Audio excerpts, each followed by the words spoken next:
सद्गुरु गंगागिरी महाराज की जय। ब्रह्मलीन नारायण गिरी जी महाराज की जय। ब्रह्मलीन दत्ता बुवा खानविलकर महाराज की जय। बोलो रे भाई सब संतन की जय। विठाला विठाला विठाला विठाला विठाला विठाला।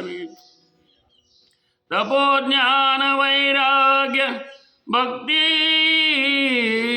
स्वरूपम सदालंकृतं साधु संन्यास योगम।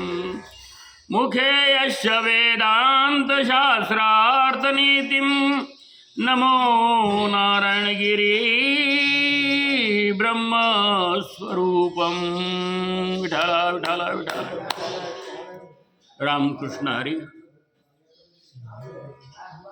येषां समुद्धर्था मृत्यु संसार सागरात भवामी नचिरात पार्थ मय्या वेशित चेतसाम। ज्यावेळेस आपली चित्तवृत्ती भगवंत म्हणतात की जो भक्त माझ्या ठिकाणी आपली चित्तवृत्ती अर्पण करील। रामकृष्ण हरी माऊली। अशा वेळेस तो त्या आपल्या छंदामध्ये मला प्राप्त करून घेतो।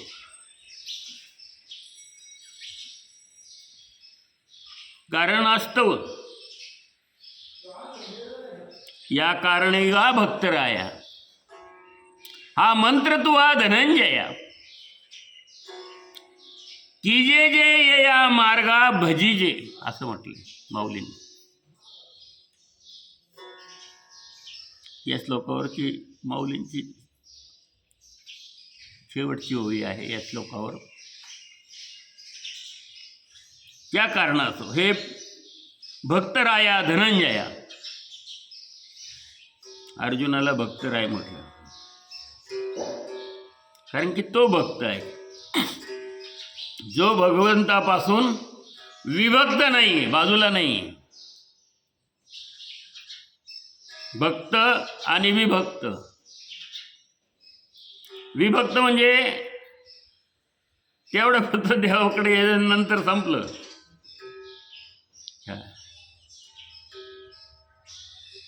तोही भक्तच आहे। भगवंत म्हणते या 8 प्रहारा आजारी। हे 8 प्रहर आहेत। 8 प्रहारात निदान निमिषभर द्यायचे। एक निमिषभर मला दे तुझं चित्त, तुझं मन आहे की नाही। मग एक निमिषभर दिलं की एक निमिष दिल्यानंतर काय होतं की ते तिथं जडलं जातं भगवंताच्या ठिकाणी। आणि ते चित्त जडलं एकदा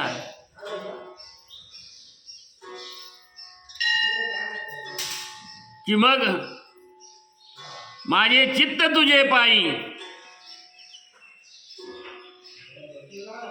आणि मग ती मिठी भगवंताच्या चरणाला प्राप्त होते, पडते।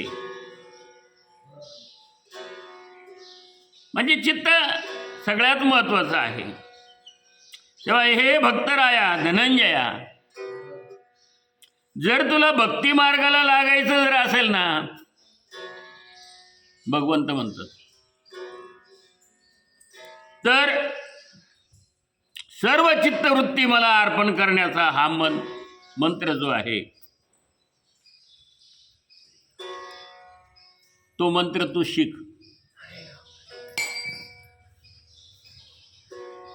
कोणता मंत्र सांगितलं देवाने?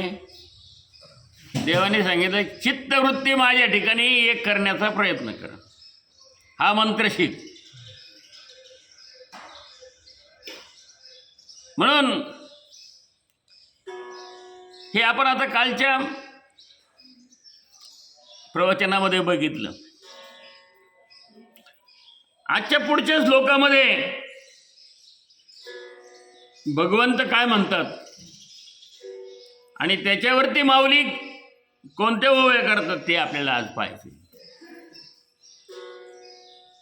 आजचा जो काही श्लोक आहे 12वा अध्याय 8वा श्लोक. मय्येव मन अध्यस्त्व मयि बुद्धिं निवेशय निवशिष्यसि मय्येव अथ ऊर्ध्वं न संशय.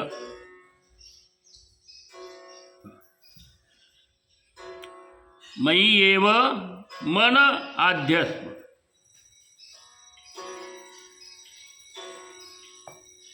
हे धनंजया, हे धनंजया, अर्जुना, तू काय कर, तुझं मन जे आहे ना ते स्थिर होणं फार अवघड आहे आपल्यासारख्याच. पण ते धनंजयाला सांगितलं की तुझं जे मन आहे ना ते माझ्या ठिकाणी भगवंत म्हणतात स्थिर कर. देवासमोर बसल्यानंतर आपण स्थिर बसतो का 1-2 मिनटं शांत त्याचं ध्यान करतो आपण.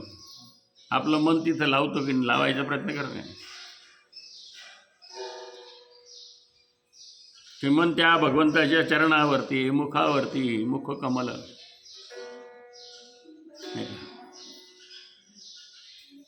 हरि भजन को दिया कमल मुख, राम भजन को दिया. हरि भजन को दिया कमल मुख, राम भजन को दिया. जसं ते भगवंताचं कमल मुख आहे, पण ज्या तोंडामध्ये राम येईल, हरी येईल,